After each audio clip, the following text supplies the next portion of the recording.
been doing this as long as I've been doing comedy. Yeah. I started 3 months after. You know, as any good comic does, they start a podcast before they even have an act. Fucking. I just do guests on that. Yeah. It'd be weird now because now I don't have like anyone locally around that could come and sit in with me. Oh yeah. So I'd just be like me talking about the news. Have for your an dementia hour. grandmother on every week, so. Oh yeah. It's always new to her. Thanks for having me on. This is first fun. time guest, just gaslighter. That should be the name of the podcast. First time guest. First time and guest. it's just your grandmother And it's every just time every there's dementia. week, and then it's just we'll hit the Gaslight same grandma. exact things. Gaslight grandma. So, what You was heard it? about this war in the Look down a Ukraine? little bit so you can not blocking your face. There you go. And Nate might be the only person louder than me, Mikey. So that microphone could be in the other room, and I definitely project. it'll come up clear. No problem. So just watch the red line. That would be a wild episode, though. Like a wild podcast, just gaslighting grandma. Oh yeah, I had my grandmother on this podcast. You did? Yeah. Nice, 92 man. years old. She was a Nazi, right? No? Sympathizer. Sympathizer. Oh, my bad. Youth. All right. I Youth. didn't remember. Youth. I knew that there was something with your family. Yeah. And was it Fanta? You work for Fanta? Oh, yeah, it's Phantom. Well, it was actually, so it was when Chase Abel was still my co-host, my regular co-host. And it was really fun because we did it while I was on like my family vacation. We like annually all rent a house like somewhere in the Carolinas or Mid-Atlantic. And I was like, oh, let's do an episode of my grandma's. Like, great. And we sign on and we do it over Skype because he's in Boston.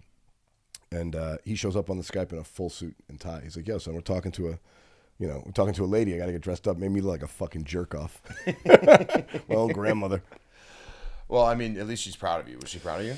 Yeah, that's probably the only episode I didn't swear on. And that and the mayor of not the mayor of Boston, Malden, Massachusetts. We had the mayor on. He's like, "Can you guys not?" Before the episode, I'm a politician. You guys keep the swearing down. I'm like, "Oh, sure." So what was it, like a 5-minute episode? Oh no, it was a full hour. It was actually You did a full hour. It was actually interesting. Yeah, we did it in his office. It was actually an interesting episode. That's cool, man. To get I'd his love to see take the on tapes on things. that. Yeah. Was that January 6th? When was that? Yeah, we did it from Nancy Pelosi's office. Oh, okay. You know, yeah, I remember that was a big the old podium. steaming I pile stole of the podium. podcasts right there. Yeah. Are we in? We're in. All right, guys. Welcome back. Welcome to the Ready, Set, Blow podcast, folks. We are back. I was checked it out before the show. Nathan Loe is back. It's been a year and some change. Hi, guys. Yeah, since then he grew a goatee, moved to Atlanta, and I didn't notice when you got in my car the fucking ponytail. Dude. You didn't notice this back Dude, here? you look like some sort of like a hunting and fishing guide. So this is the look now. So I started growing this mullet when I was here. Just It's a so mullet. people- Okay. It's a full-blown mullet. I grew it just so people would not ask me like who I voted for and stuff. You did to fit in Atlanta? Yeah, well, I walked in with this. No one has questions. Yeah. People Well, I just guess to fit in Atlanta, you have to be black. Yeah. But in rural Georgia, you fit in well. Now, that is a very hard ask to find a black mullet. I've been in Atlanta for a while. Haven't seen one. Yeah, Always you know keep an how eye I out. bet can do it? I bet Cat Williams can do it. He has a nice perm going. Very good. Pimpin', ladies and gentlemen. I got myself a mullet just so I can do more shows in Louisiana. That's a good Cat Williams. Dude, he's one of my honestly, he might have taken fucking the stool to a whole new level. Well, he was kind of the pioneer of that. Well, I don't know about that. You know, black comics have been doing stool work since Oh, I just time meant immemorial. because, like, just size-wise, he lined up on it better. Oh, than most yeah. other comics. Like he took it to a whole new level. Yeah. And, you know, this is nice, too, because me actually, as a man, having to reach back and put my hair into a ponytail has stopped me from ever trying to get into fights with anybody. Okay. Because that's just like, oh, yeah, dude, I'm a going to little show symbol. you now. I'll Yeah. show you what's up. You know, you don't see a lot of guys that are bald on top but have the party in the back. Like straight up male pattern baldness mullet. Are you accusing me of something? No, I'm not. I know you have hair under that hat. Yeah, I got a full head of hair I'm under just here. wondering why bald guys don't do the mullet. Well, because it's like most times when the guys go bald and they still have that long hair guy mentality, they adopt a Indiana Jones kind of persona. Okay. And that's hard to do with just the full bowl right Yeah, up on top. That's true. Well, you could always do the Tony Little too. Remember him, the Gazelle guy? So there was an infomercial. Yeah, you might be too young for that, Nate. There was an infomercial back in the day where this guy, is it Tony Little? Is that his name now? Look it up. Look up Gazelle Tony. Gazelle exercise equipment Tony. Oh, yes, I remember. Yeah, Tony so the guy and sold the Gazelle, which was basically just like with the arms and the legs. and he going at the always same wore like a time. hat with a ponytail, but apparently he was fully bald and the ponytail was like attached to the hat. It's like the original furry. Yeah, he it's just has fucking- the tail. Just I love that. Yeah, it's a good look. So that's like it was a Japanese thing first, right? They would actually shave the It's like a bowl sumo thing, into yeah. there and then have the top knot. Yeah. on it. You see, that's smart of the Japanese people, the Japanese male society, right? They're like, male pattern balls kind of looks like this. What if we make it fashionable for you to shave the top and leave the sides? That was so the that move. way, men who have male pattern baldness don't have to do shit, and they're already in fashion. And everyone collectively said, "Origato." Thank you very And much. then the I next was thing very they worried said about was like, and yes, small penises are the way. that. They mean you're fertile means your brain is big. That was really bad Japanese. Origato. That's actually one of the. I thought about that just now in the store because before we came in here, I stopped into Gelson's, grabbed some beers for the show, and the checkout lady was an Asian lady, and she seemed to have a difficulty making change. And I was like, that seems atypical for an Asian person. They're usually good at change. And then I was like, why is it racist to say something negative about? Wait, do you mean? Sorry, I just went globally out. Like they haven't changed in a while. No, they're making change for dollars. I thought you meant in society. Oh, like, no. Pretty, no. Somebody paid cash. Anti-change. Somebody paid cash, which is rare. So he was making like actual change with dollars and cents, and it took her a little while to like figure it out. And I was like, oh, it's odd. Usually Asian people are good at math. Would you expect her to whip out an abacus and just start she doing just that had right it in front of you? I don't know. No, I expect her to do it in her head like a good Asian. The bald thing was interesting though, because like since I have long hair now, and I haven't had long hair since I was in like high school, so I used to have pretty long about. Oh, you used to go through that. Okay. And then when I was throwing a hammer, I was at I think nationals or something like that. And I always had to wear this headband To hold it And I back. was taking a throw, and the hairband flew out, and they fouled my throw. They For- fouled for- the for- throw for- because a for- part of me landed outside. So I went outside and. But it's a wardrobe malfunction. That's like finding a guy in the NFL because he ripped his pants. Yeah, on a well, they tackle. still fouled me, and then I just went. I was young and dumb. I was like, I'm just gonna cut all my hair off. That'll show them. And I came back, and the line judge is like, "Is this looking you?" like I'm the "You skinhead did you this." really are. Exactly. But now that I have it again, I panicked because I turned 30, and then I was in the shower, and now I'm seeing all this hair like in my hand. Oh, you worried about to go on the ball. And I thought I was going bald. I panicked. Started taking finasteride right away. I was like looking in the mirror, just like, is that much? Is it much? Is it half an inch? Do you start now? You're like it's almost like when you used to drink your parents' liquor and they would like put a mark on the bottle. You put a mark on your hairline and wait a week and say, "Did it fucking move?" Well, I'm looking at it again. I'm freaking myself out about this. And I started talking to other guys and go, "No, you're fine. You have long hair now." So it's like, have you ever been like in your girl's shower and it's just now I see it? Yeah. I never saw it before. Yeah. I feel like, because I feel like a man losing his hair is like the worst physical thing that could happen to a dude. And unlike with women, where anytime if a woman gains weight, the world is sympathetic to her, which is completely under her control. no sympathy but for if a man a loses hair, balding nobody guy. gives a fuck. Nobody gives a fuck about men. They will make fun of you if you try to fix it. Oh yeah. Yeah. Oh, they'll make fun of you if you're like insecure about it. If you try to hide it, if you do anything, like, why do you wear a hat? You bald under there? Yeah. I'm like, Meanwhile, every bitch I know is getting fucking Botox, and it's like, hey, I was like, oh, what are you putting Rogaine on? You fucking jerk. It's like, what? Yeah, I want to keep what I got. that'd be hilarious if we started makeup shaming people. Oh my god, I would love it, dude. I would love. I mean, ladies, these eyelashes out of control. So the eyelashes, okay, to a certain point, fine.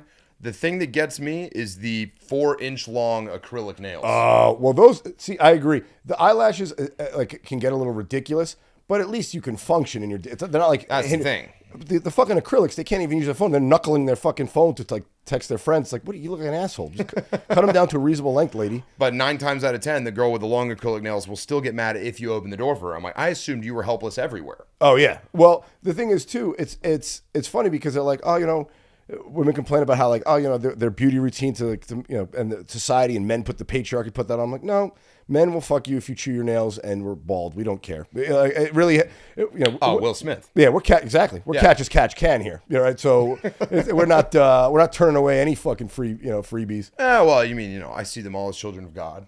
So it's like my approach and my view has been skewed as of Really? late. So I see them as property of men according to the Bible. The good book. All right, okay, so that's interesting. So let's talk a little bit about Japanese society again. All right, let's get back to Asians. I'm working on it right here because it's like interesting, subservient women for the most part, cool with baldness for the most part, made it societally acceptable. To be Obviously bald. cool with small penises. They're Asian. I don't know. It's weird. It's like, do you watch anime? No, An anime no, guy? I'm heterosexual. Oh, okay. So me, I skew a little that other way. I'll watch a little Naruto. Nothing wrong with it. I was interested, like just thinking about the way the Japanese society works. think about like the cartoons you and I watched growing up. Well, maybe Yeah. not you. Yours were like black and white, right? How did the cartoons work? Yeah, they were racist comics. Right. you know. Okay. Yeah, it was like with Mickey Mouse. Yeah, Mickey and Mouse killing Steamboat with Nazis. Yeah, exactly. Yeah. Yeah. Was it the Song of the South? Is that what he was whistling? Yeah, Dixie. Yeah. Yeah, he was whistling. I don't remember much about it. But like, I grew up on shows like Recess, The Weekenders. Okay, I was a Ninja Turtles kid. Yeah, they were all shows about avoiding work to hang out with your friends. Yeah. And now it's like you watch these anime shows, it's all like you need to find a skill and a craft and hone it to a That sounds fine very edge. Asian to me. Yeah, and it's like the whole shows are about and you figure out how to get your craft to where it helps out the society. I'm like, oh, okay. Maybe they're a little bit further along in that area. That is a more helpful thing. I mean, that's one of those things, dude. In China, they restrict how much cell phone usage, like the government, how much cell phone usage kids can have. Do they just shut it off? Yeah, the so like government's attached? TikTok for them, like basically, I think it shuts off, but they also it shuts off after a certain amount of time for depending on the age of the person using the phone. Yeah. But they also in their algorithm, like the algorithm just finds what you like and keeps showing you the same shit, just feeds you what you want. The Chinese algorithm shows them helpful literal like things. fucking like math problems and shit. Yeah, like yeah. it force feeds them education. I knew that they had a different TikTok Yeah. than us. So it's not just women shaking their butts. It's not all that. No. It's like, look, I don't have TikTok still. Do you have TikTok? I mean, I have one. I don't use it. Actually, the podcast has one, so subscribe. Ready, Set, Blow Pod. Get on there, Yeah. children. You tick his talk. You take his.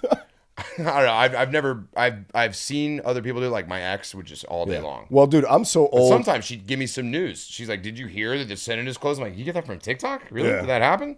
It's crazy. I mean, I get all my news from memes, but that's also a thing. So I'm so old that I obviously favor Instagram. Yeah. So I see TikTok reruns on Reels. So that's what I do. So I will see that on Reels, but at least you're not old enough to where Facebook is your main function. No. Facebook is. I mean, anyone who wants to have a long form text argument. Yeah. Online, it's like who's got. Just be like, you know what? Find me on Zanga. I would rather you message me on Zillow. Yeah, hit me on WhatsApp. Yeah, hit me on any other app. Find me on Plenty of Fish before you find me on Facebook. It's fucking crazy, dude. There's some towns where like Facebook has become like the repository for like the town information. So when I go to a new city, sometimes I'll find the Facebook comedian group. Oh yeah. So I can figure out what's kind of going on in that city, what the shows are, any mics or anything like that if I want to get some like leg room in. Yeah.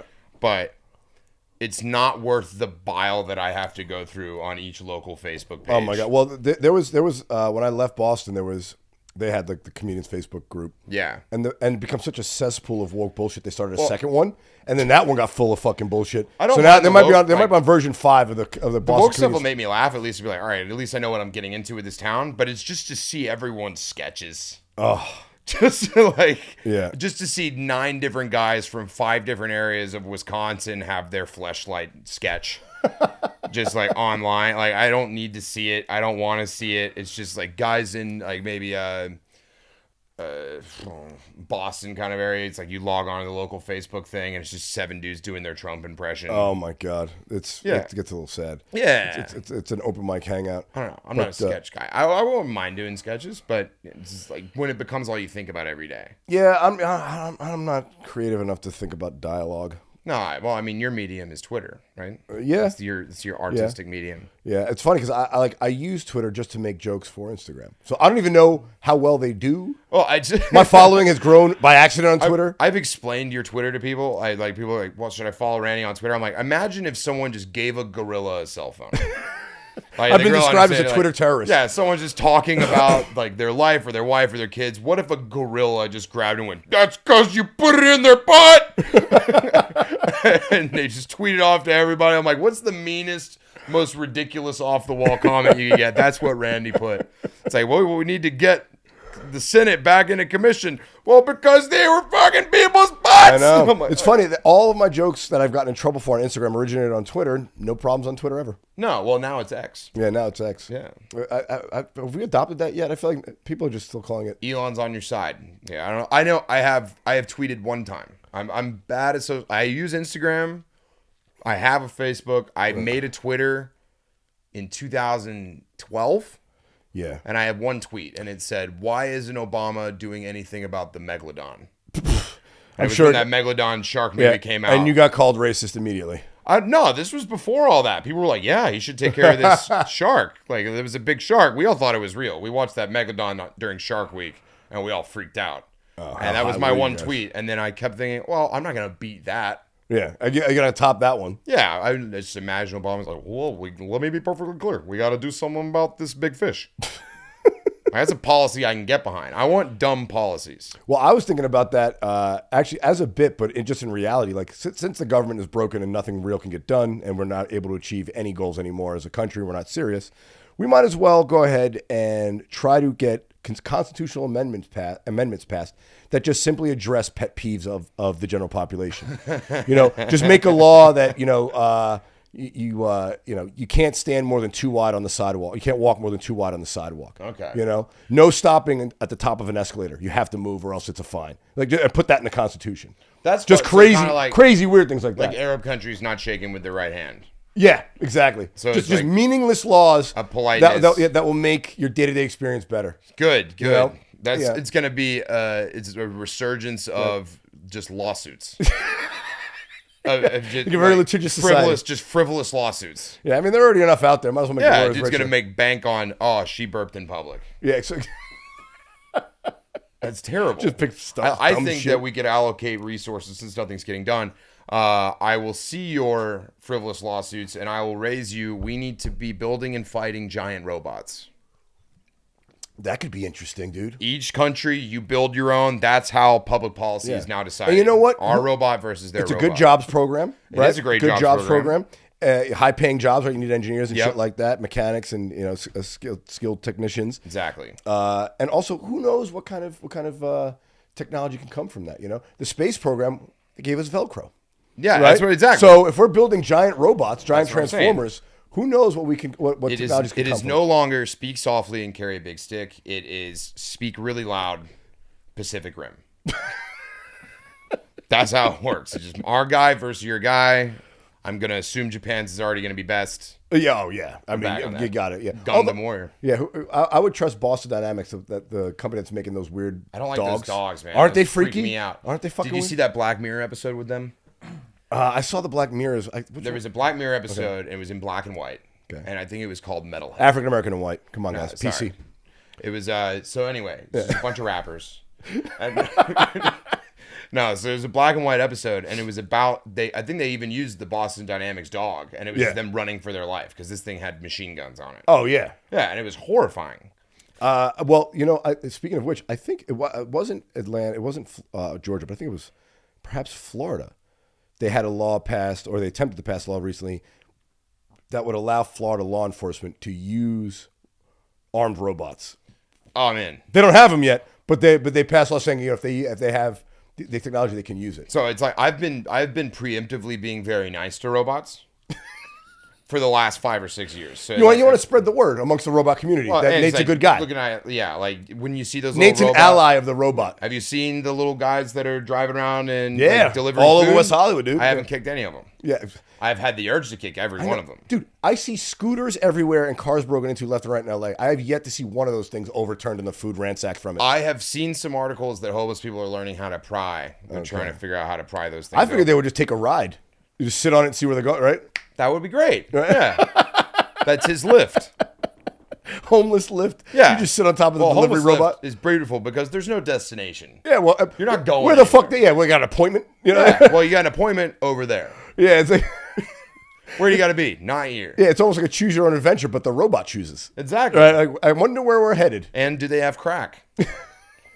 Those are the big questions. Also, it'd be great too when it arrives at its destination, a little lid pops open. What if the homeless person takes it out and rings the doorbell and says, "Oh, I'm the delivery guy." That's nice. You made a few bucks. You give him a tip, a little bit of Narcan. Yeah. We all have a good day. I have missed it, man, because I've been in the South and the homeless people there are polite. I was going to ask you, man, what's it like being back home? Like, living in LA, which is obviously different than even New York, which is another major city, but moving back to Atlanta and the Atlanta area, I mean, I'm sure the comedy scene is, vastly different, but also like it's different. It's free for all, but like just the lifestyle. Like, the lifestyle is considerably different. It's much healthier for me. Yeah. I haven't had networking meetings that are just disguised blow orgies. Because I'd be here in LA and people are like, well, we got to go over to this guy's house. It's going to be really important to meet him. It's just a 60-year-old guy doing lines off a table going, everything is everything. Like, yeah, just looking for young company. Yeah, just sitting there going, man, these are the years of our lives. I'm like, what do you mean our lives? Yeah, you're paying us to be here, man. 30 years older than me. Can we get our money and leave now? Yeah. So that got a little dark. Like, it just like, and obviously it was who I was choosing to be with and hang out with and stuff like that. But I realized that I wasn't going to be getting where I wanted to get comedy-wise if I wasn't focused.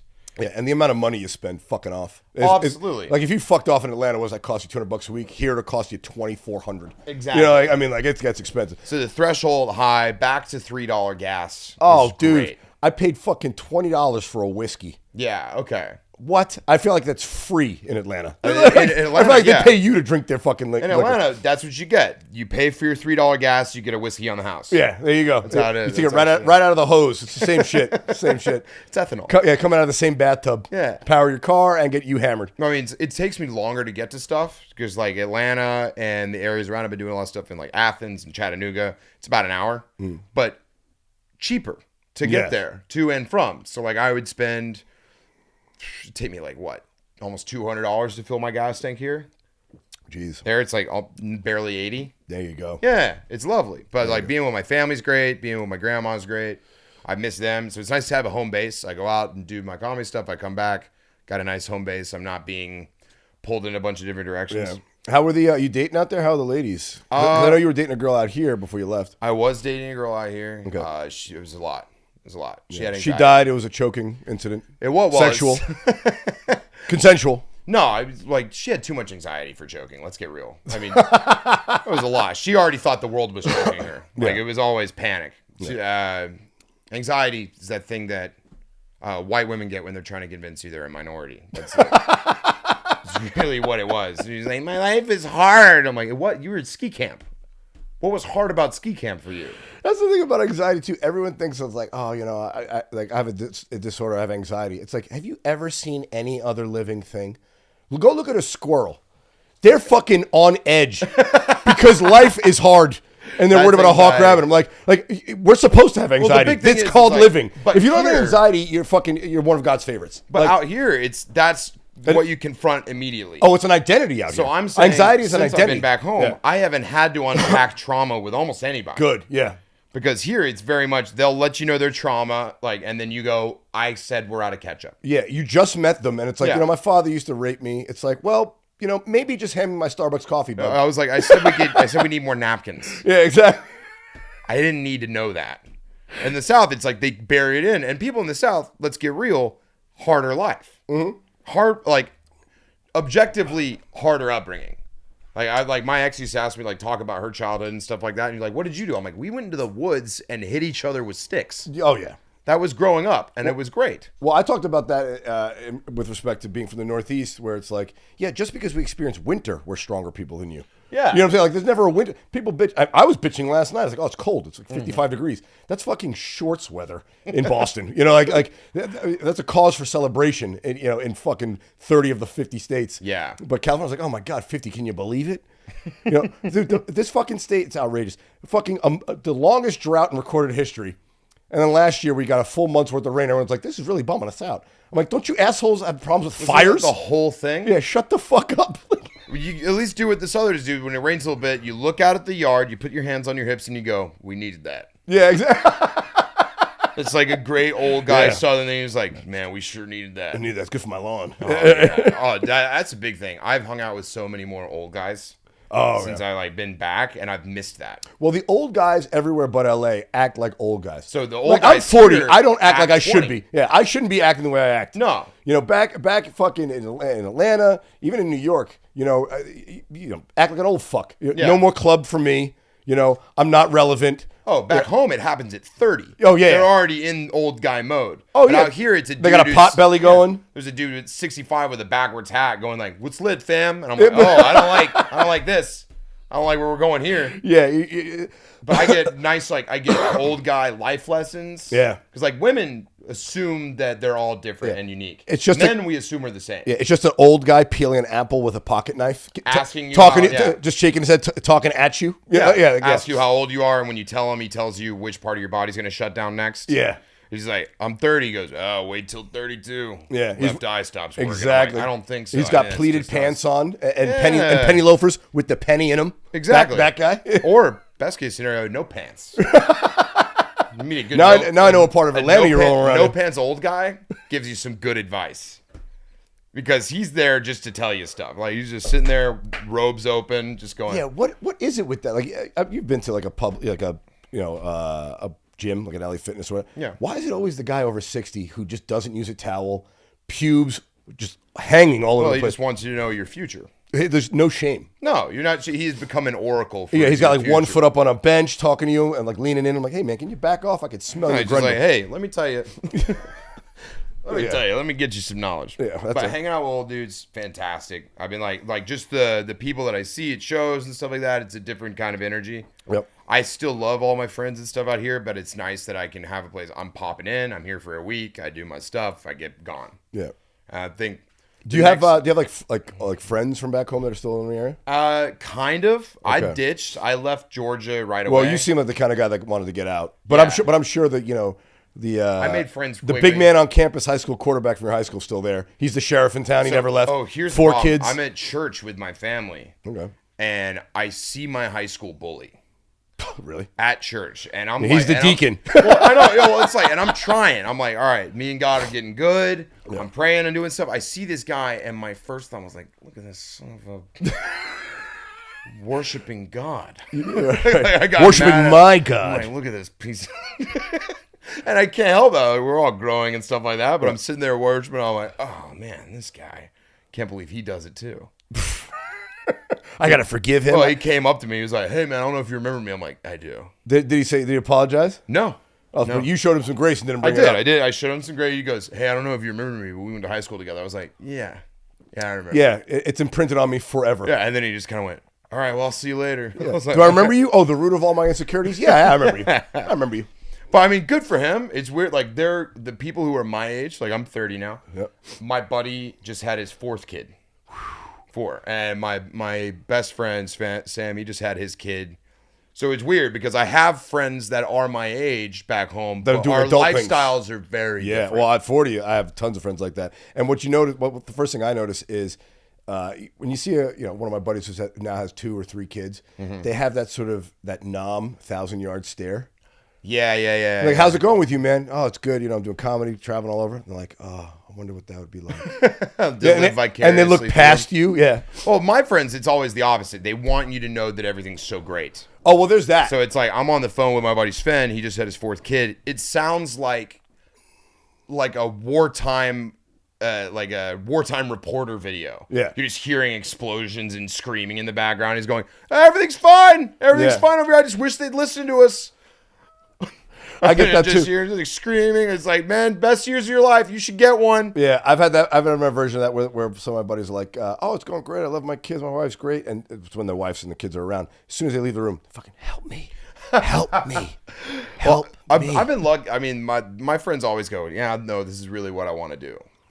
But they still want me to do it. They want me to do it like it's Cutco knives. Yes. Like it's like a pyramid. Yeah, it's a multi-level marketing scheme. Exactly. They're like, well, if you have enough of them, they do the work for you. That's the thing. I'm always happy for any of my friends who, whatever it is they want to do in life, have a family, not have a family, if they're doing what they want to do. But I always find it off-putting that oftentimes they want their decision to be validated by you to make the same one. Right. It's like, I'm happy you're doing what you're doing. You should be happy I'm doing what I'm doing. I don't have to do what you're doing. You don't have to do what I'm doing. No. You know what I'm saying? Like, it's like, I like vanilla, you like chocolate. Don't make me eat chocolate. I want vanilla. I don't need a kid. If you could name one of your kids after me, that'd be great. Like, that's best case scenario. Better yet, have a hot daughter. I'll marry her in 20 years. I've learned my lesson on that, man. I don't think I can date girls under... I don't know. It's hard. I wanted to say 25. Well, you're in that, dude. You're in that wheelhouse. Because you're at the age I was when I got out of my my marriage with my ex, and what I noticed after dating girls around my age at that time, and I've said it on this podcast before, between 27 and 31, there's societal pressure on women is high, and I feel like they feel the need to either figure out to have kids, and like now's the time. My friends are getting married, friends are having kids. Let's do that. Yeah. Girls younger than 27, too young, don't give a shit about the family yet. Older than 31. they've come to terms with, I'll live a happy life if I have it or if I don't. But that Right. 27 and 31, that's a tough range. It is a weird range because they either go one of two ways. They either go, all right, well, I am 100% working on me and I'm going to be figuring myself out. Or I have an OnlyFans now and I want you to collaborate. Yeah, I've said that too. It's not called having sex anymore or hooking up. Collab. Yeah, we're collaborating. I don't like that. We're creating content. Sorry. It's like no, you're fucking, and it's and collaboration is penetration. How dare you? How dare you deny your fathers?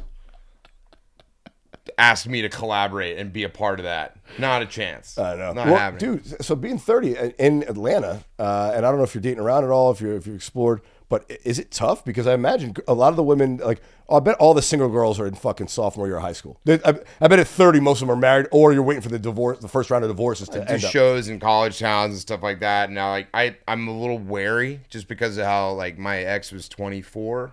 So I'm just really wary of, like, all of that. I'm like, all right, I know what that was. I'm not going to be with children anymore. Yeah.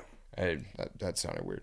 I didn't like how that sounded. It was. He said it for the authorities. I didn't like how that sounded. I didn't like how that. What is the age of consent in Georgia? I'm kidding. Nah. I didn't like that, but I'm like, I want to be more dating someone who understands like a 401k. Yeah, but that's the tough like part, man. I got to imagine in Atlanta the women get hitched up pretty young, so They do. It's slim picking. So you're probably looking for a girl rolling off a divorce. Yeah, maybe. Depends. I'm not trying to get like a certified pre-owned kid. No, well, they don't have to have a kid, right? Right. If they got married, like at 22, right, and they're divorced at 28, they might not have the kid yet. They got divorced before the kid. My That's thought what you process- want. yeah. You want a certified pre-owned. You don't want Certified used. pre-owned. You want certified pre-owned. Certified pre-owned is always. I am now at the point in my life where I'm gonna 100% work and focus on me, and if it's supposed to happen, it happens. Yeah, that's the best way to do it. I'm man. not hunting. Yeah, I'm dude. not going, and that's such a relief, such a weight off to not go to a bar with your friends and be like, oh, I wonder who's like, what kind of girls are. I'm like, no, Dude, it feels like a part-time job when you're out on the hunt. Relax. It really does. Yeah. And I think I was actually telling a female comedian friend last night. We were talking about, because she was telling me about some disaster of a date she had with a guy she was seeing, and I was like, it's like Chinese finger cuffs, right?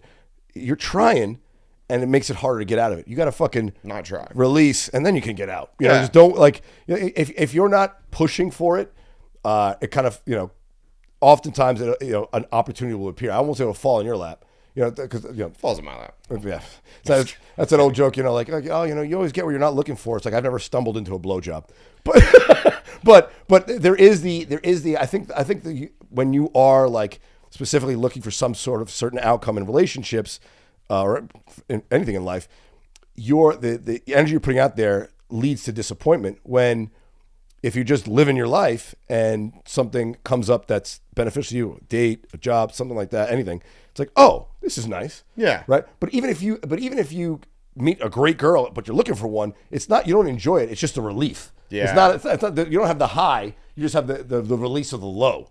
Correct. You know what I'm okay. saying? Well, at least here in LA, if someone didn't like you, you knew. In the South, that's not always necessarily the case. Yeah. Well, in the Northeast, that's probably the most apparent. They'll tell you, get out of my fucking face immediately. Yeah. In the Because South, they'll in be the South, polite. a lot of times they're polite, and then you're like, does this person like me, or is this what God's telling them to do? Yeah. Is this is this what Grandma beat into them as a child? Yeah. It was like, is this you, Yeah, or is please this and Christ, thank you. Is this Yeah. Christ through you? Thank you, ma'am. Yeah. Yeah, I don't know. I Yeah. don't know. But I don't know. I've taken it off the table. So right now, it's like I'm not dating anybody until I feel like I want it. Okay. And right now I don't want it. I'm having fun. I'm doing long shows. I'm getting out on the road. I'm meeting a lot of Sucking new some people. dick, whatever it is. Hey, Dabbling, exploring. I'm not dead. Just still out there, man. Nah. I have had fun though. I've missed it, but I like being able to drop in, see people, drop out, and then seeing like the audiences are so much different. Yeah. In the South. Well, because I feel like they're real, especially LA. LA crowds. I've said this to anyone who'll listen.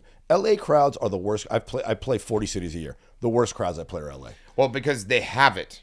Everything is accessible to them. Well, yeah, it's like oh, I'm just here to see the guy who's on Entourage. I don't give a fuck about how funny he is. I want to be near famous people. It's like, I'm telling jokes, and it's funny. Are you listening? Yeah. Whereas when you go to Georgia, they're like, this is all I've thought about doing all week. That's that is their week. They're ready to laugh. They're like, fucking having a good time. I'm excited, and they come out and they're wild. They're thankful. They thank you. Thanks for coming out. Thank you for coming out. Thank you. You got a babysitter to come out here tonight. You know what I'm saying? Like what? You're 18. You have 6 kids, and you made it out of here for this.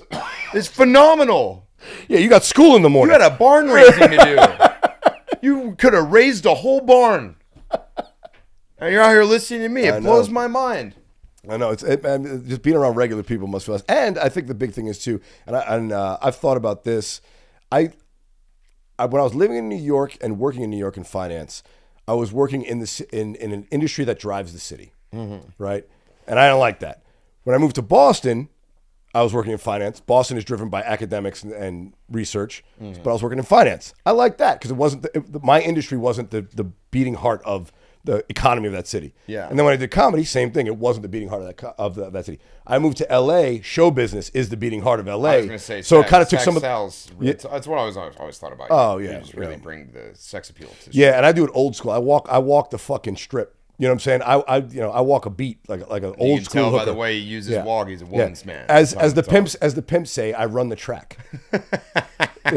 He has their hose running the track, and I run the track. But no, in LA, like being in showbiz, being in comedy is part of the DNA of the city. So there's that added pressure. But when you're doing comedy in Georgia, people have real fucking jobs in Georgia. Oh my gosh! Yeah. I'm driving to the place. I'm like, all right, so what's around here? What can I talk about? I'm like, oh, a Tractor Supply store. Yeah, it's a fucking a Cracker Barrel. Well, it's not only that; it's also Lockheed Martin. It's also the military American industrial Airlines complex. Right? Yeah, American Airlines, biggest airport, all there. It's a very weird town. Yeah. But I'm wanting to hang out more. I've got some trips planned for Austin soon. Yeah, I got to get to Austin in the new year. I'm going to do New York soon, do a week there. Nice. Is that your first time going to New York? For comedy, yes. Okay, I'll hook you up with my buddy Brandon Trusso. Shout out Brandon Trusso. Go check out any night of the week. The Grizzly Pear is a good time. I'll hook you up with him and get you some spots. Okay, Grizzly Pear, I've heard of that place. Yeah. And then my buddy John Borromeo is going to be reopening Dangerfield, so I'm going to get some spots. Yeah, so this is like, the idea is now I can travel. Yeah. Because when I was here, I couldn't travel because I was paying $2,000 a month in rent, and I had a girl with anxiety that was scared and leaving the lights on in the house. Jeez. Like I had a lot going on, and now I'm like, all right, I can separate myself, focus on this. Yeah. I got a good group of friends. I have groups of friends that aren't comedians, which is a new. That's change. Great. Yeah, that's a weird thing for me. Like I'm the raucous one. Yeah, exactly. Yeah, instead of being surrounded by a bunch of other degenerate comedians. Yeah, yeah. And then people just like, oh my god, how do you come up with it? I just how asking it. Oh my god, it's so brilliant. Oh yeah, I'm like, it wasn't. Yeah. I stole that. It's an evil thought I had while jerking off, and I talked about it on stage. Sorry. I'm just telling secrets. Just out there telling secrets. Where do you think I'm sure you're going to be there for a little bit, but if you were going to try, would you come back to LA? Would you dabble in? I definitely think my Nashville maybe or New York. I am torn between Nashville and Austin. Okay. So for the next move, it's like because I want to be able to have a home base where I can do shows during the week and then still get on the road. Yeah, I would advocate Nashville just because I feel like every asshole and their mother went to Austin. You know, when people zig, you got to zag, baby. You know, like I feel that. Well, that was like everyone moved to Austin. I was like, okay, then I'll come to Los Angeles. Los Angeles was my zag. That's what I'm saying. Yeah, like, everyone moved to Austin. I'm like, I'm gonna come to Los Angeles. I was in San Francisco. And like everyone's leaving LA. I went. Now's the time. Now's the time. Yeah, now's the time to smart go. Move. Yeah. Yeah, it didn't work, but I still ran aground, but it was a good shot. I did it. I still got in there. It was a good shot. Don't put baby in a corner, man. But I definitely do. I've missed the South. I've missed that. Yeah. I mean, you definitely have a southern vibe to you, but you don't have that thick of an accent. But you're also no. But it was so like I was here for 3 years. Yeah. And when did you get here? I got here like almost the beginning of the pandy. Okay, yeah, so I got here a couple months before you. Yeah, 2020. Yeah, but I already met you through Xander from San Francisco. Yeah, yeah. Okay. But the funny thing was, people in LA always saw me as a Southern guy. Yeah. And now that I was here for 3 years and I came back, when I got back, I'm like, oh, I just moved back from Los Angeles. Fancy pants. Oh, can I get you a salad? Yeah. Yeah? Would you want to go to a soccer game? Yeah, you looking to suck some cock? Yeah, exactly. I lost all my Southern cred. I got back there, they're like, oh, you were in LA for a minute? Yeah. Ugh. Well, that's funny because people here treat me like a fucking animal from Queens. Yeah. And I go home and like, what are you, some fucking fag from the West Coast? I was like, whoa, man. You know I'm saying? Like, I live there. I'm not from there. You know. That's so funny that you get picked on by the other gorillas. Well, I love that. They find it as a weakness if you try to get out and better yourself. Bettering yourself Makes you look like a fucking coward to the boys from back home. What, are you going to stop doing crack? Yeah, it's like, whoa, what? You trying to make money and not live in the same neighborhood you grew up in? Like, yeah, You think you're better than me? No. I think you're better than this place. Maybe you should move, buddy. Yeah, I know. That's what I think. That's always been one of my favorite tough guy things to say is, you think you're better than me. Yeah. Yeah. Yeah. You know what I say to that comment? I say, no, I think we're all equally pieces of shit. Yeah, but still, at the same time, if you are assuming that people think that they're better than you, that is true. You're not looking at it. That is true. I think we're all equally flawed, but the fact that I acknowledge it makes me better than you. How about this? I'm not better than you, but I'm trying to be. Well, that's my point. That's my point. But doing something different, it doesn't make me better than you. It just makes you ignorant for not trying to do something you care about. Well, it's the most fights happen because of this one correlative thing. It's that you assume the other person has no idea who you are. Yes. That's why the beginning of every World Star Hip Hop video is, you don't know me. Yeah, you know where I'm from? Like, that matters. Yeah, you don't know what I've been through. You don't know who I am. Like, well, then let's talk about I'm that. from Detroit. Who gives a fuck? That'd be nice if that's the way the fight videos went, though. They're like, you don't know me? Well, yeah, let's break that down. Where are you from? Yeah, what's going on with you, bud? And then it just diffuses the Tell me entire about your relationship situation. with your father. Yeah. really start picking at the threads. And just watch them just freak out. Just, I wanted to hit you. I wonder if anyone's ever tried that in a street fight. The scene from... It's Not Your Fault. Yeah. Yeah. The scene from, what's the name of the movie? Well, it's one of your favorites. Good Will Hunting. Good Will Hunting. It's not your fault to try and hug the guy. It's not your fault, man. I wonder how. I bet if somebody tried that, they'd get 9 times out of 10 get knocked out. But one time out of 10, you can't lead with the hug. You'd have a real breakthrough if you lead with the hug. Yeah, I don't think you can lead with that. You got to start with "It's not your fault," work into the hug. Yeah, you got to do it, Robin Williams style. Just sort of whisper. It's not your fault. It's not your fault. It's not your fault. I don't know how well the pickup is on that. It's not your fault. I guarantee someone's done it sarcastically and got rocked. And got fucking Especially annihilated. when it was in its prime. Oh, yeah. It's not your fault. It's not your fault. Like just teasing a drunk roommate And for or him something. to quote back at you. Whop. Yeah. And then he leans over you and goes, "How you like them apples?" Yeah, And well, just walks it's kind of off. like with chicks when they're, acting irrational and you're in the middle of an argument and you say stop acting crazy and they just get more crazy. Right? That's the most dangerous thing you can tell a woman in an argument is don't stop being crazy. You had me at, how women are irrational sometimes. I'm like, really? What's going on? Let's unpeel that a little bit. Do you think? Yeah, maybe they are being a little irrational. I never thought of it like that. I trash women on the regular, but it's not. Listen, it's not my fault. Well, y'all ladies, bring it upon yourself. No, and the thing is, when you're a woman, men tend to, assuage your thoughts and feelings because we're trying to get some pussy out of it. I've talked myself out of sexual opportunities more times than I care to count because I care to be right more than her liking me. Okay, well, all right. It's a personality flaw, honestly. Here's the biggest flaw is trying to get women to think like men because they're not gonna. Oh my God. They're wildly evolved emotionally. Yeah. And you say that so they won't yell at you. Yeah. But just want you to know you're wildly evolved emotionally. And I say that so I don't be called misogynist. Which is why you're weeping in the Publix right now. Yeah, but emotionally evolved. And they also will assume that everyone else is as complicated as they are. Yeah. And that's the big disconnect for me is when it's like, oh, well, here's what I think you're doing. I'm like, I'm not thinking hardly anything. Yeah, well, that's to take it one step further, Nate. That's what women do, and especially in a relationship argument. You will argue the points based on rationality, logic. You did this, I didn't like it, so therefore that.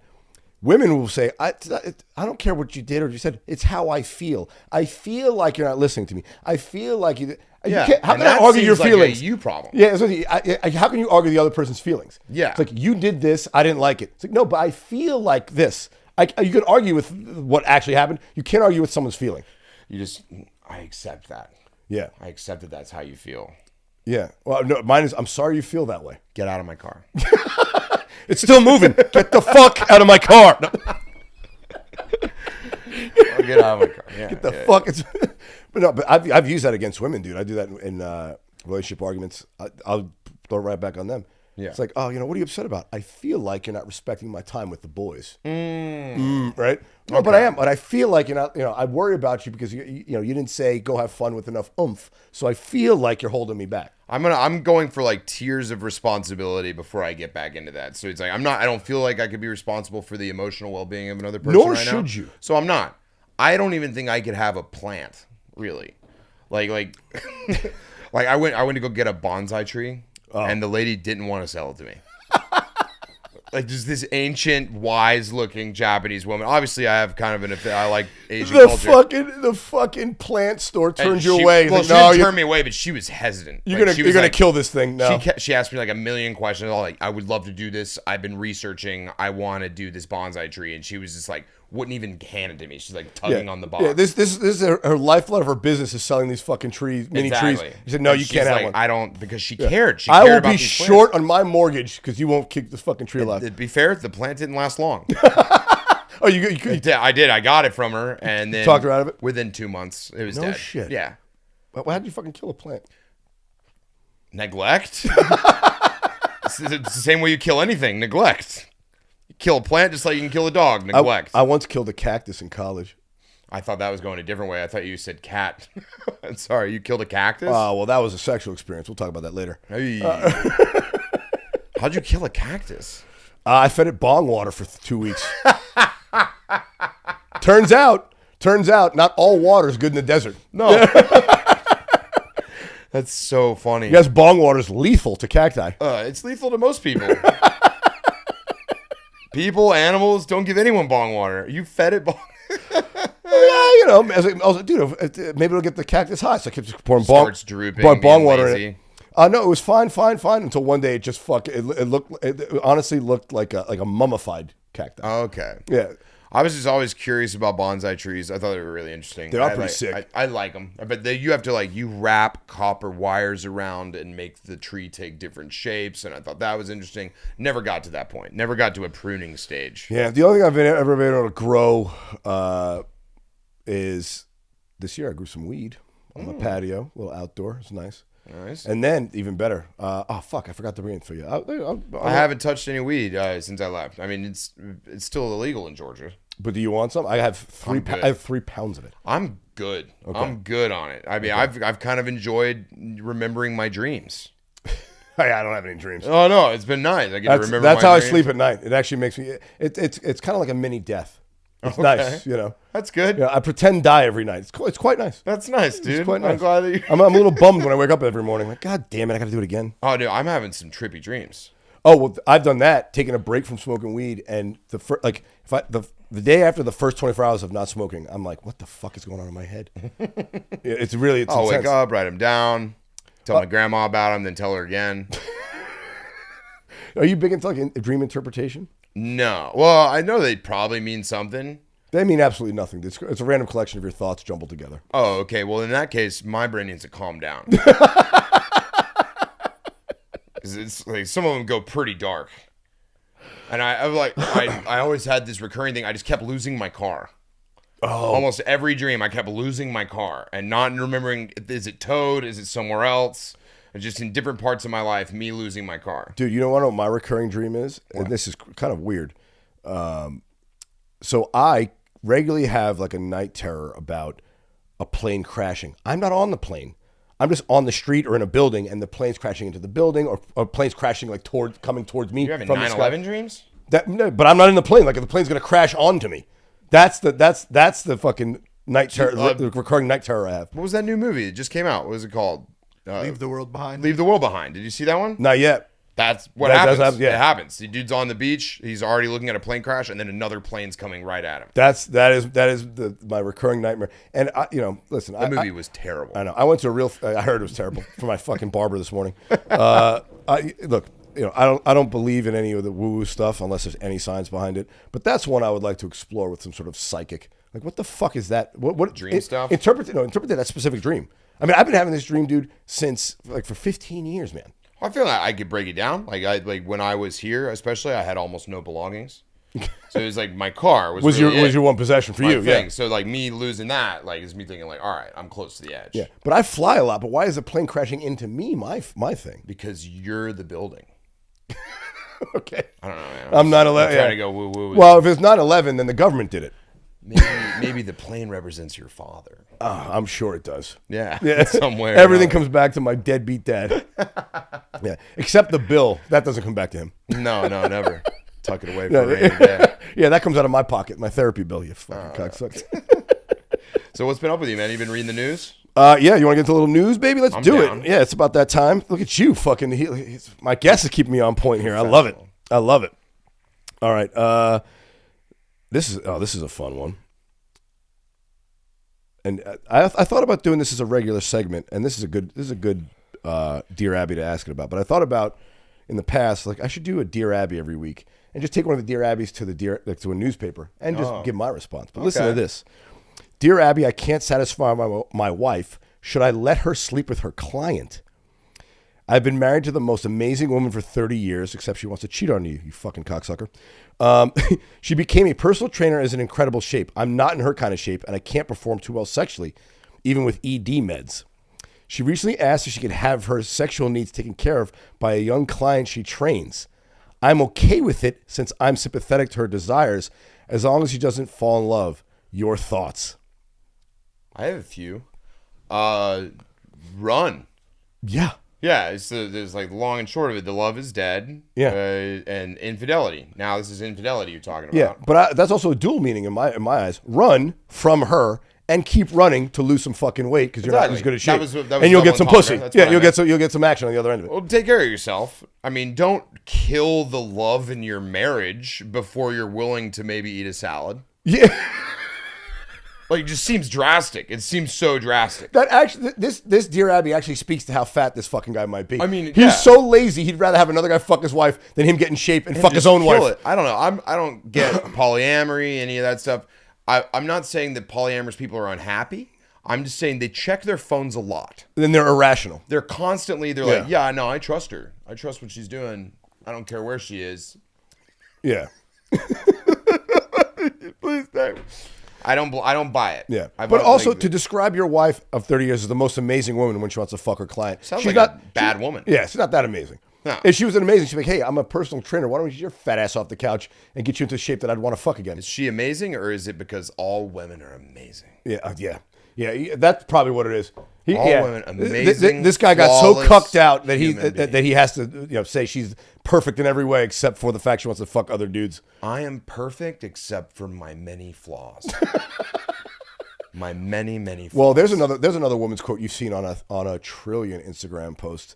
If you can't handle me at my worst, you don't deserve me at my best. Maybe stop being your worst to people. Yeah. Or think about that on the shoes on the other foot, ladies. What if a guy said that to you? If you can't handle me at my worst, i.e. when he's drunk trying to bang other chicks, you don't deserve me at my best. If you can't handle me while I'm hitting you.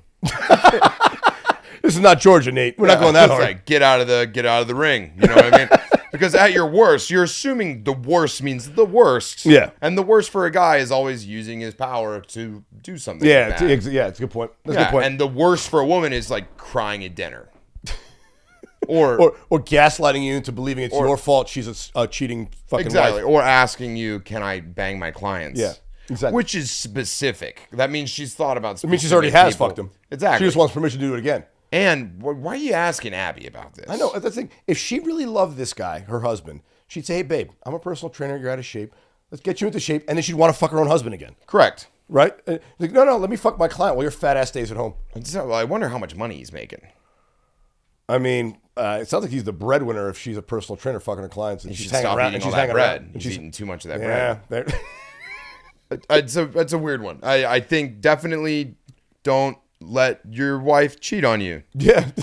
I don't know. Does that sound normal? Yeah, call me old fashioned, but if you get married, isn't that the one you bought? But be faithful. Period. Yeah, you made the commitment. Maybe stick with it. Yeah, I don't know. That guy's looking for permission. Yes, exactly. Yeah. Here's a good one. How long sex really lasts revealed, and it's not what you think. A report from a men's health service called Pilot reveals exactly how long sex typically is. For pilots or for everyone else? No, the consulting firm is called Pilot. Oh, okay. I thought you meant like this is a specific grouping. Yeah, sorry, I read that wrong. A report from a men's health service named Pilot reveals exactly how much time people spend having sex, and porn is not a good indicator, obviously. One of the biggest revelations in the report was how long sex actually lasts. Men typically last 5.5 minutes during sex, according to the survey. This suggests the report suggests that the attitude could be attributed to the viewing of pornography, with 33% of men consuming pornographic content, thus making them believe that they're not having sex long enough. okay, media makes everything longer. Saving Private Ryan was 2 hours. World War II was long. It's a long war. But we have to condense it yeah, we got to wrap it up in 2.5 hours here. We can't go on for 4.5 years. Exactly. So I mean, all right, that might have made the opposite point. No, but it's true. Think about it. They have cut scenes. So a lot of people don't know this. I learned this from girls in the industry. So the pop shot, the money shot, comes first. That's hilarious. You ever notice? When next time you're watching Pornhub, folks, watch. They're gonna be having sex. He's like, "I'm ready to come." And they'll pull away, but then they'll cut to him over top of her. Okay. He throws one out on top so he can last longer for the scene, and then the scene, you might not notice it, but there are cuts, stops, takes. You know, there's a craft service table, people are eating sandwiches. I heard actually making porn, like professional porn, not this OnlyFans stuff, is actually like the least sexual. It's very professional. Yeah, it's like going to a medical clinic. There's a guy with a fucking boom mic just standing there, bored, fucking. Yeah, like, it's one of those things. I cut it. It's another one of the things I cut out. Smart, dude. Yeah, Smart. Ruins the brain. Ruins the brain. 5.5 minutes, though. Would you say? Do you think you last more or less than that on average? Would you say? More. Yeah. Well, that's like, when does the clock start? From the time I want to have sex and I can convince her to have it, here's my or thought. from the time my penis comes out, or from the first penetration. What is the starting point? I don't think we should be checking clocks. Yeah, good I point. think maybe it's about me and you, like connect me and you personally, but not until after the show. We'll see what happens after tonight. But I think it's think it's weird that it's an article. Think it's weird that someone's like, let's find out. Also, what kind of weird Nancy Drew is that? Yeah, is that a poll? Because everyone I've known who's taken a poll was either been retarded. Yeah, well, most of those, a liar. A lot of these sex polls they do anonymously, so people will actually answer truthfully. Has anyone ever approached you and went, "Hey, you want to take a sex poll real quick?" Well, that's interesting. A lot of these polls are voluntary, so they'll send like an email online, and the people who take the time to answer the poll, I feel like, are not a good representation of the general public. Put yourself into the whoever mind. actually takes the time to answer a poll is not the kind of person I want to hang out with. Especially the kind of person that goes, "Hey Google, are there any sex polls that I could volunteer for?" Yeah, that creep show. That's a dude that's either spiteful and trying to kind of skew numbers. Yeah, don't hang out with that fucking creeper. Yeah, I don't trust poll people. I don't like that. But I do think, like I said, when does the clock start? 5.5 minutes. Is that from first penetration till nutting? First kiss? Yeah, or is it foreplay included? So it's nebulous where the start time is. Also, women are like, oh, I want to go longer. I mean, if a girl knows what she wants in bed, she should be able to come by the time I come. The grown women, I have to say, like the adult women, they know what they want and they'll make it known like during sexual interaction. Hey, do this, do that, so I can get off too. This is the long and short answer. Communicate with your partner. Yes. Get figure out what y'all want to do, and then afterwards, y'all write a poll. And you get on the computer, you make sure a bunch of strangers know what you're into. Yeah, put a little Twitter poll out. Exactly. Yeah. Something I could subscribe to maybe on Patreon. Exactly. And I have argued this in the past. Any sex lasting longer than 20 minutes is too long. I got shit to do. We got to wrap it. Let's have sex for an hour. An hour? I don't have an hour to talk to Nate on this podcast. It's my fucking podcast. You should see us fuck later. It's going to be a different kind of thing. If the sex is good, you can get to the end of it within 20 minutes. I mean, for men, you can fuck again later. Well, for men, good sex is any sex you'll have. Well, and it's like sometimes you could even equate brevity to how good it is. True. It's like I got her there quick. Yeah, and you're just like, sorry, babe, you're just too beautiful. Yeah, it was too good. It was too good. Yeah, that's the smart move. If you come too early, say, hey, babe, sorry, you're just so hot. You got me so excited. We'll try again in a minute. What's the bad move? Just no, just screaming and punching your own the evil thing. move is you blame them. It's like, yeah, you weren't doing it for me tonight, and you give them a complex. That's the really evil genius move. So you've been seeing anybody? I haven't asked you about your dating life. I'm starting to get a broader picture about how things are for you. Now you know why. What I like to do is been remarried 10 years. Yeah. What I do is I lie to them and I make them think it's about them and it's their fault. I'm trying to grow. I'm trying to grow as a guy. Trying to be a better man. Here's an interesting one, and I think it correlates. A study finds that as of 2016, marriage and divorce rates in the U.S. are actually decreasing. Recent studies have shown that millennials are choosing to wait longer to get married and stay married longer, and are the main driver in the decline of both the the decline in marriage and the decline in divorce rates. Well, that's nice.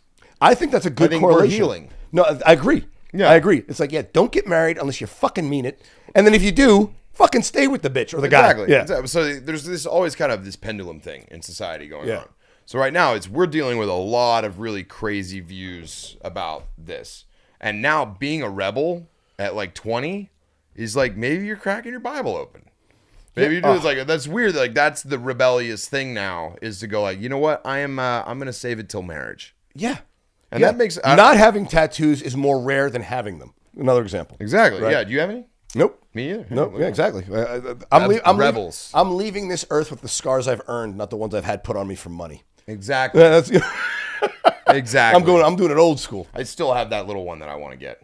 What, little one? What do you got? I wanted to get a tiny number 1 right here. So when people ask if I have tattoos, I go, just a little one. That's smart. That's dumb. a It's fun. dumb. That's a fun joke. It's though. such a dad joke. There's also a $10 tattoo. It's like, Yeah. you do it for a joke. But every person I've met that has tattoos says, don't get one unless you've been thinking about it constantly for 6 months. That's a good one. I would support I've been that. thinking about this one for a couple of years. And also, if you wanted to remove that, what would it cost you? $4 in laser just treatment? go like, yeah, exactly. yeah, Yeah, that's just it. scrape it off with a fucking X-Acto knife. No, but it's true. And I think here's another one, another rebel move. I mean, this town is so crazy with relationships that people look at me like I'm crazy because I think living a polyamorous lifestyle or doing open relationships or being in a throuple is stupid. And I say, just be single. I'm like, Yeah. what? What are you? What are you, a Mormon? I'm like, why? Because I think if you want to fuck other people, you should just be single. That makes me. Yeah. But like somehow just being single is not open enough sexually for some people in this town. Well, it's to be like weird because the way that guys are viewed, if a guy decides to stay single, a woman will go, well, he's not responsible. He's not ready for a relationship yet. But in LA, you could be like, oh, I'm dating 6 people. And they go, wow, that's so brave of you. No, but they all know about each other. Yeah. I'm like, what? Have some respect for the other people that you're involved with and lie to them. This is the kind of person that just doesn't pay their taxes on purpose because they like that rush. Yeah, You exactly. just need that much drama in your life? I know. Well, that's the thing. It's like, I have a wife and a girlfriend, and they know about each other. I'm like, so you have to explain to both of them where you are every night? Sounds like a nightmare. Yeah, what the fuck is wrong with you? Like, Yeah. You know what I'm saying? Like fuck that. If you're single, you can date 2 women, and they don't have to know about each other. Everyone's got your location on their phone. Exactly. Where are you tonight? I have other plans. That's it. Yeah. I don't owe you. You're not my wife or girlfriend. I'm dating somebody else. You don't need to know that. No. Just make it simple. It's an overcomplication of things. For sure, man. Yeah. For sure. Dude, happy to see you, man. Glad you happy came to back. see It's you always too, fun having buddy. you on. Where can the people find you? You guys can find me on Instagram at Nathan Loe, Loe, and then there's an underscore after that. Some guy got Nathan Loe. So there's some guy. I tried to get Randy V Comedy, and some fucking fat ass from like Tucson. I type it in normal, nothing pops up, but the dash is there. So There you go. I post all my stuff on there. I'll be posting some 30-minute specials out on there soon. Fuck yeah, Get dude. that up on the YouTube. That'll all be linked in bios. And he's all over the Southeast, so go check I'm him all out. over the Southeast, and I'll be doing trips in towns and cities near you. Yeah, man. All right, guys. Appreciate having you. From Second Floor Studios, Mike Nell, trying to get him some more business. If you guys need a podcast, hit me up on a DM. I got the guy for you. Subscribe to the podcast at Ready Set Blow on all platforms. Like, subscribe, rate, review all that shit on YouTube, on Spotify, Apple, Amazon. I think we have a pigeon now that does little messages. Oh, nice. Yeah, it's, tie a little podcast flash drive to his ankle and flies away. And if his subscribers double before next month, we'll do a live stream of me shaving his back. We'll do an OnlyFans of us, scissoring. We'll use the proceeds to knit a very nice blanket for whoever wants it. Yeah, there you go. A little Christmas blanket for you. Yeah. Guys, we love you. Another fun episode. Check you next week. Peace.